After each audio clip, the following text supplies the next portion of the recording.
И аз казвам, опа, гледай сега. И се отвори врата да почне да говори. И Господ му показа, че той е ходил на врачка. И в този момент аз му викам, я ми кажи, викам, нещо, викам, имаш общо, викам, с врачки, с баячки и такива работи, викам, нещо се е случило и той взе да плаче, този човек, взе да разказва как се нема, какви проблеми имал се нема, как е хорал на врачки там да се оправят нещата, как по-зле са ставали, как той се е случило, как оно се е случило. И аз тогава почнах да му казвам благовестието, да му кажа, че не му трябват никакви врачки, не му трябва нищо, не му трябва. В същия момент той дядо вече плаче, иска да се покаява. И в този момент пристигат полицаите.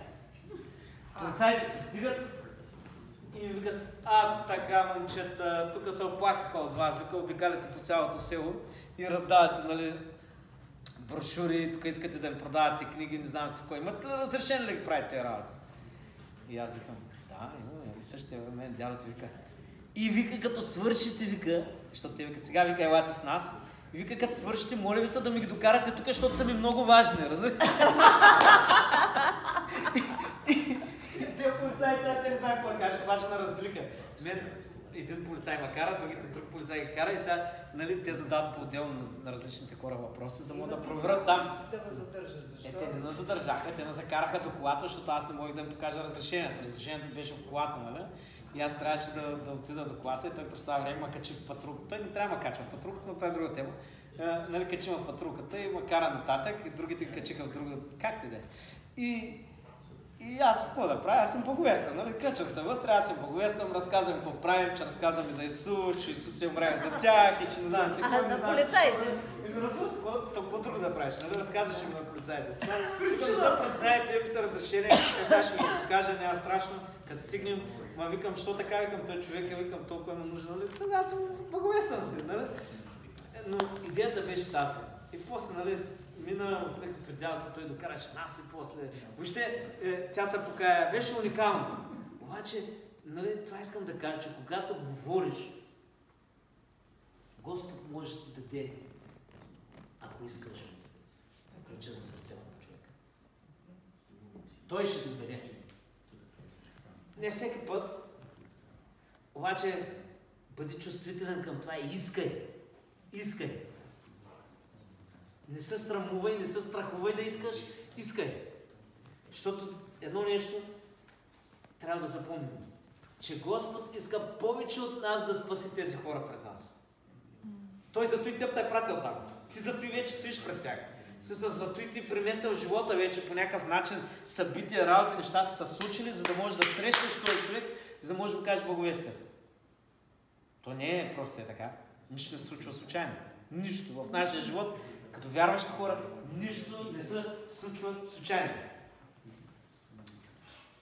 Тъй.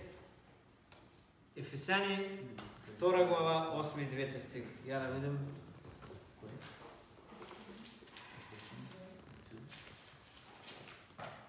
Втора глава.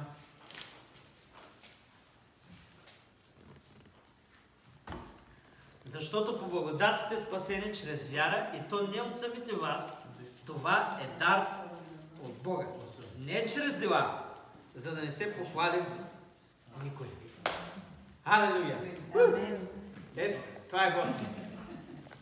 Това е готово. Благодат. По благодат сме спасени. Чрез вяра и тя самата вяра даже не е от нас. Тоест, като отидем да говорим на човека, едни от най-големите ни притеснения са как моето благовестие ще стои там и как ще подейства и какво ще се случи. Ама вярата, която този човек трябва да има, тя не е от него. Тя даже вярата не е от него. Тя вярата от Господ идва. От Святия Дух. Тоест ние не контролираме тези процеси. Това само потвърждава, че ние сме сиячи. Ние само сеем.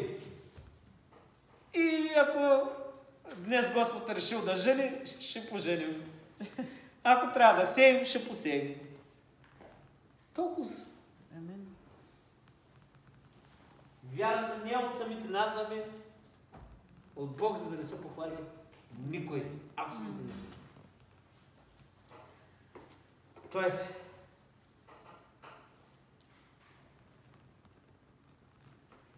Има един много важен момент, след като споделим благовестието, и аз го казах, да обърнем момента и да питаме, ти готов ли си днес да го приемеш? Това в много проповеди го наричат altar call. Нали? И всъщност altar call дава началото си от... Кой беше? Не, преди Били Сандей беше, но...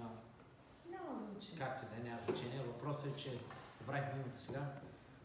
Изчезваме. Обаче той как е стигнал до този извод? Проповядва една много огнена проповед за покаяние. Обаче на вечерта изгаря целият град.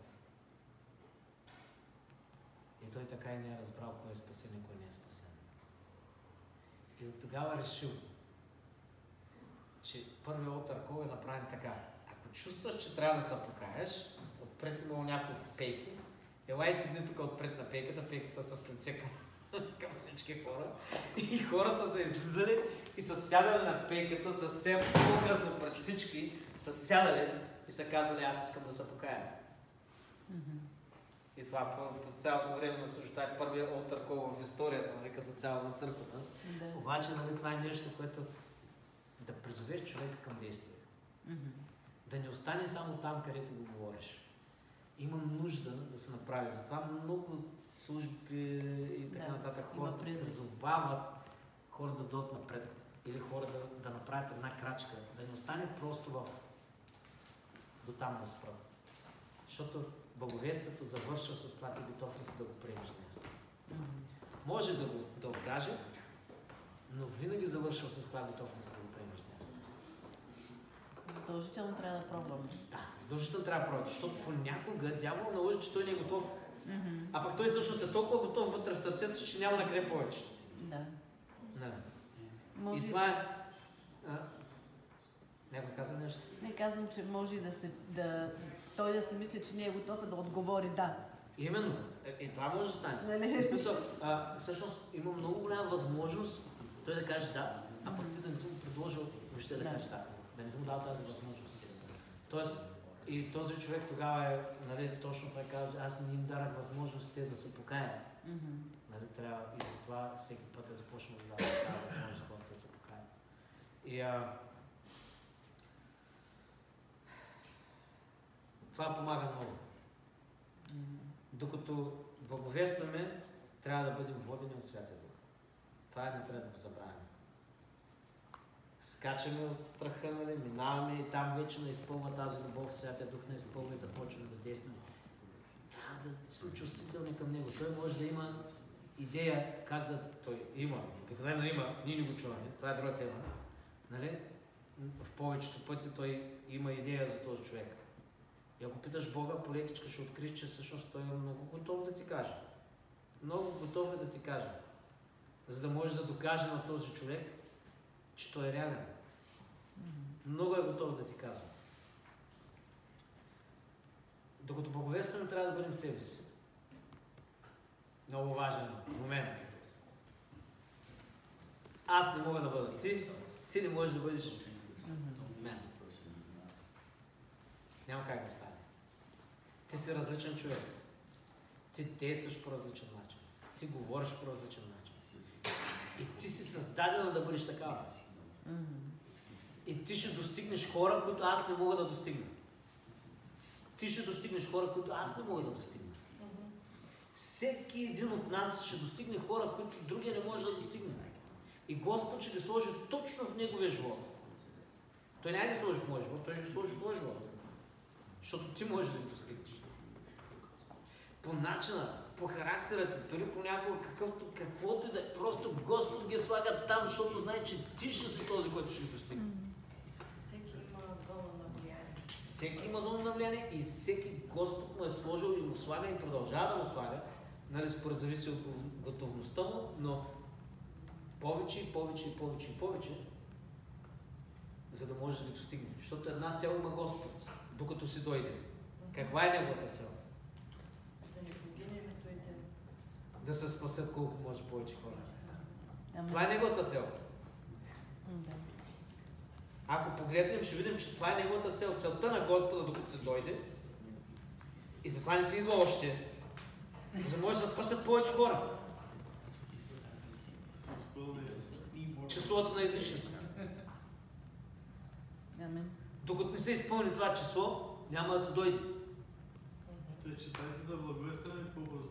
Амин. Така е. Ма истината е такава. И това е вярно. Както един пастор каза, ние чакаме Господа, той чака нас. Ами то точно те. Тя малко работа така. Ние чакаме Господи, ила, Господи, ила. Как да дойда, като аз ви казах да благовествате, пък ви не благовествате, па сега как да... Наистина е те. Ние чакаме Господи, той чака нас. Абсолютно. Unfortunately. Така е. That's the reality. That's the reality. Значи бъди себе си. Намери нещо общо, което имаш с човека, когато се говориш с него. Вчера малко заченахме този разговор. Мъничко го заченахме, докато бяхме така да си говорихме. Обаче едно от така нещата, които Божието Слово ни казва, е да бъдем бързи да какво? Да слушаме, а да бъдем бавни какво? Да се гневим. Да се говорим. И да се гневим. И това е другото. И това също. Значи... Това за всички ли е казано или само за жени? Аз мисля, че за всички са тази. Може би за жените понякога малко повече, обаче не шегувам се. Шегувам се. Обаче, нали, това е истина. Вчера малко зачинахме наистина. Кой човек оставя, когато си говориш с един човек? Кое е първото, което прави впечатление? Ти усещаш дали на този човек му пука за теб или не му пука. Първото нещо. Как обаче усещаш дали на този човек му пука или не му пука? Дали те слушай, като говориш. Като свалям формата, да. Добре, при тебе е така. Съм с нея, никой не ме харесва. Да, добре, това е ясно. Добре, това е ясно. Ти от друга гледна точка гледаш. Да, но принципно. По отношението му към теб. Иван каза дали да слуша. Ами да, отношението на човека. Какво значи да има човека отношение към теб? Всеки един човек иска да бъде изслушан, иска внимание и да бъде оценен. Три неща. Внимание, слушан, ценен. И то положително, не отрицателно. Защото някои хора оценяват хора, обаче ги оценяват отрицателно. Нали? Сега не говорим за тази оценка, нали? Говорим за друго. Всеки един човек иска да бъде, да има внимание към него, да бъде слушан и да бъде оценен. Тоест, когато си говориш с едни хора, които не познаваш или пък познаваш малко, за да може те да те запомнят, че на теб ти пука за тях, какво трябва да направиш? Да ги слушаш. Да ги слушаш, да обърнеш внимание и да ги оцениш. Да ги оцениш означава да им кажеш какво ти харесва в тях, да намериш нещо положително в тях. И когато направиш това, 100% ти дава, че човека ще те слуша. Когато ти даде възможност. Да, но първо ти трябва да го изслушаш, да минеш през това. Само, че трябва да контролираш този момент със слушането, трябва да бъде контролирано. Защото ако не го контролираш, то може да говори цял ден и да не кажеш нищо. Тук е този момент. Но затова казвам, нали, да обърнеш внимание, да изслушаш и да го оцениш. Тоест, трябва да намериш момент, в който да прекъснеш разговор, трябва да управляваш разговор. Това е един момент, който не е лесен. Нали? Да. Това трябва да се учим в това. И аз се уча. Аз се уча на това нещо постоянно. Значи не казвам, че съм много добър в това. Уча съм. Но може да управляваш разговор. Това може да се прави. И точно по този начин да намериш как да го оцениш. Ще гледаш, за да го направиш това, трябва да го оцениш преди да изслушаш всичките работи. Ако оцениш човека преди, т.е. да му направиш комплимент, той е готов вече да те слуша. Това е задължително. Да. Това е психологическо правило, което ако го направиш, той е готов да те слуша, защото вече те харесва, понеже ти си го харесва. Първото нещо. И то в живота е така, не само при благословение. Не, всичко, това даже е търговия. Да. Това даже е търговия. Нали?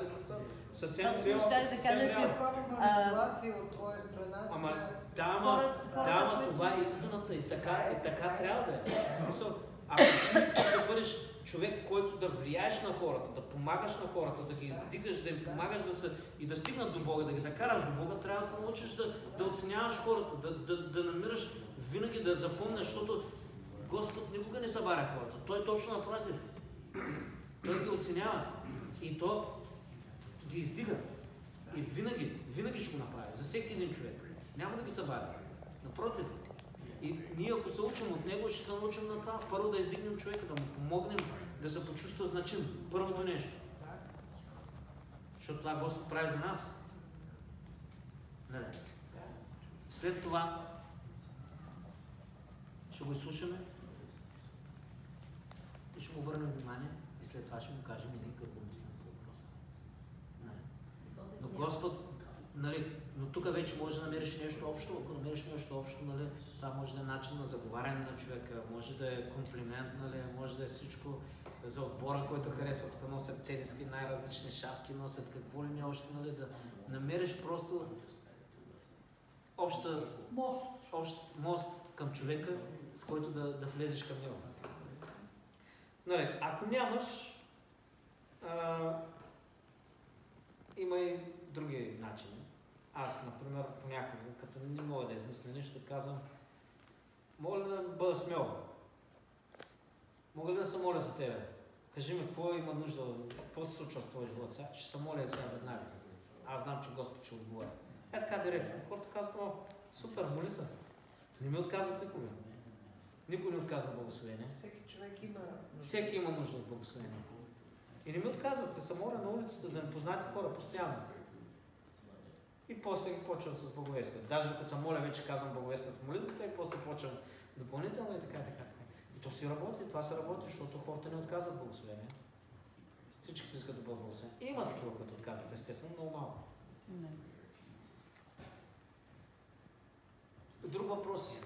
Като започнеш вече да говориш с тях, ако искаш да направиш транзишън вече към благовестието, нали, пък не си стигнал, нали?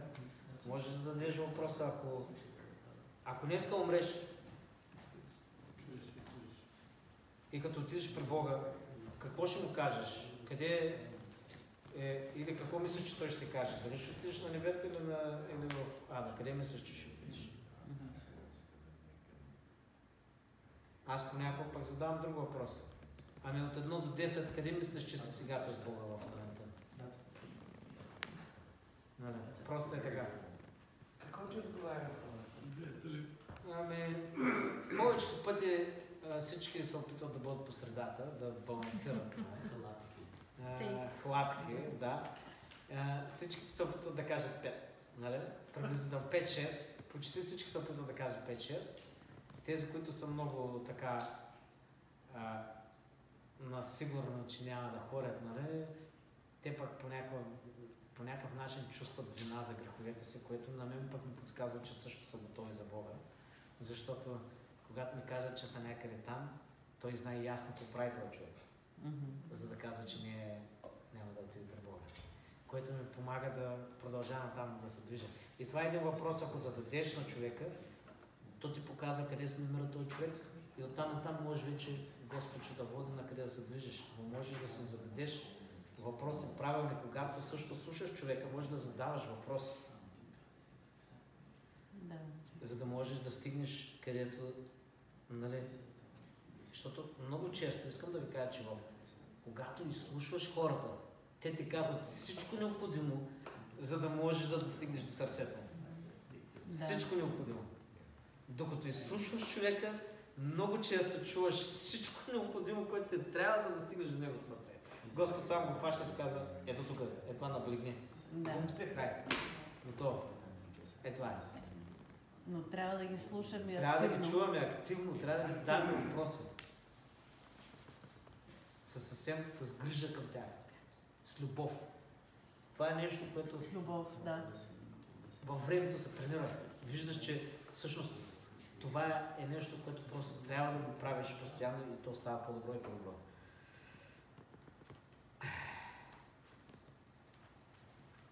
Да. Другото, което, докато говорих за сеянето на семето, не казах, нали, че всъщност, освен че благовестието казахме, че е сила за спасение. Нали? Когато ние говорим благовестието, ние не отиваме да убеждаваме хората, че това е истина. И това е голяма обича. Значи, Да. никъде не отиваме да убеждаваме хората, че това е истина. Ние не сме апологети. Има си апологети. Те могат да се правят това колкото искат. Ние не сме апологети. Ама трябва да ги знаем. Хубаво е да ги знаем. Обаче има едно нещо, което искам да ви кажа, че ако убедиш един човек чрез апологетика, че това е истина, и някой друг ще може да го убеди в нещо друго, в друга религия. Сега, ние разчитаме на нещо съвсем различно.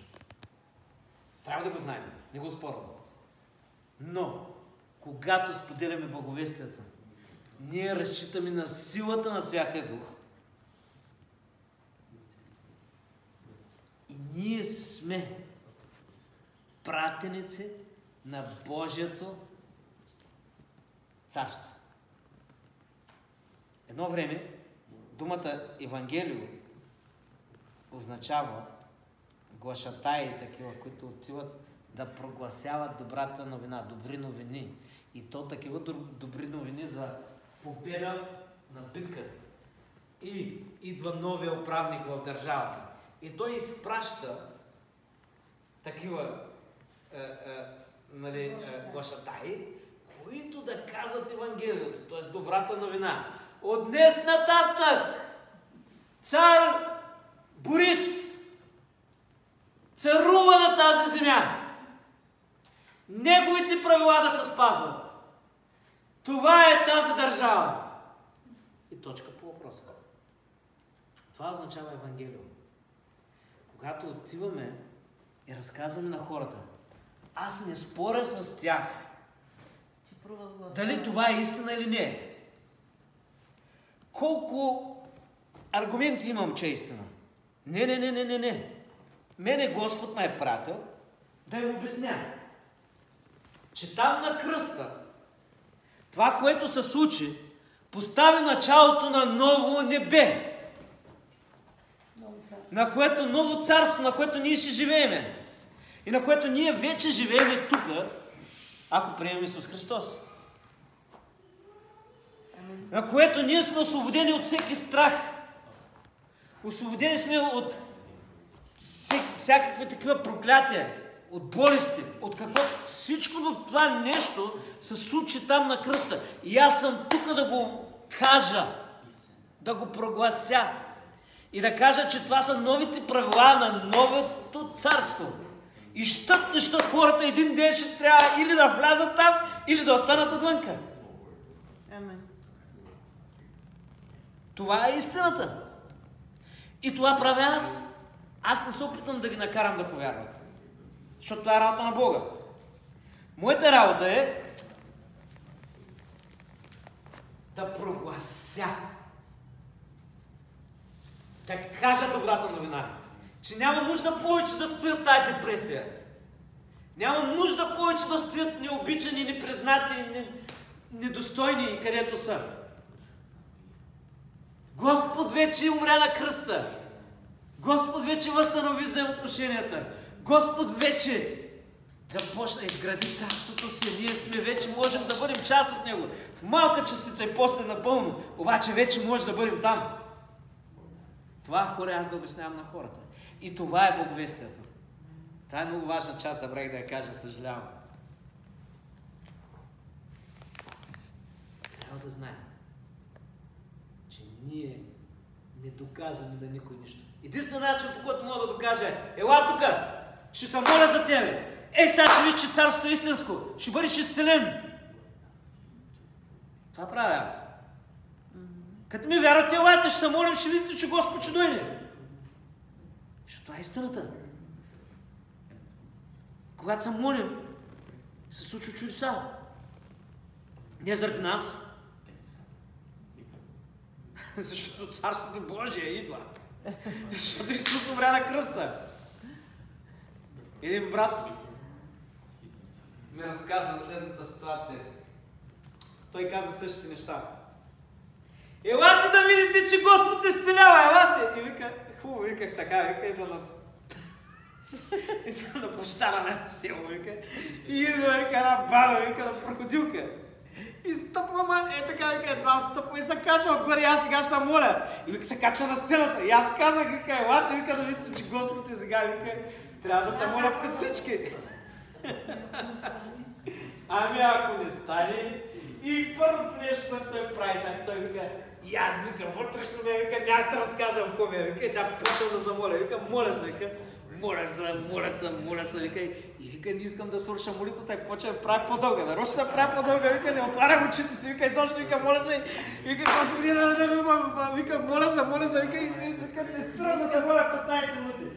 Не спра да се моля 15 минути от страх. Хората не знаят той от кой не спра да се моля. Нали?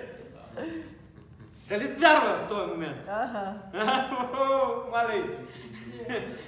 Поне не чувства никаква вяра. Нали? Поне не чувства, защото тя вярата не трябва да я чувстваш много, но тя е друга тема, защото той Господ работи въпреки наши чувства.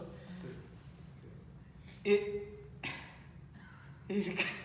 вика, отварям очите, вика, и бабата, вика, се да ходи, вика, всичко беше наред, всички хвалят Бога, вика, и аз, вика, стоя, обаче, вика, ако знаеш какъв страх брах, вика, да се